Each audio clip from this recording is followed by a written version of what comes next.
Hello everyone. আজ বিট্টু কাকা এই আমটা কুড়িয়ে এনে আমাকে বলছে, ভাস্তি এই আমের বড়া করো। আমের বড়া করার জন্য প্রথমে নিলাম 2 কাপ আটা, 1 কাপ ময়দা আর পরিমাণ মতো চিনি। আগের থেকে মিক্সারে পেস্ট করে রাখা আম দিয়ে ভালো করে মিশিয়ে নিতে হবে। ভালো করে মিশিয়ে নেওয়ার পর 30 মিনিট ঢেকে রেখে দিলাম। 30 মিনিট পর কড়াইয়ে সর্ষের তেল দিয়ে তেলটা গরম করে নিলাম। এখন বড়া ভাজার জন্য রেডি।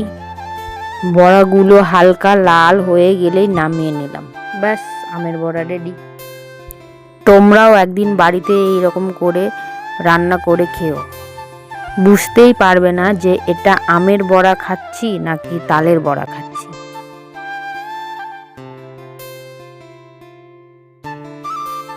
আমের বড়া কাকাকে খেতে দিলাম, দেখো কি বলছে।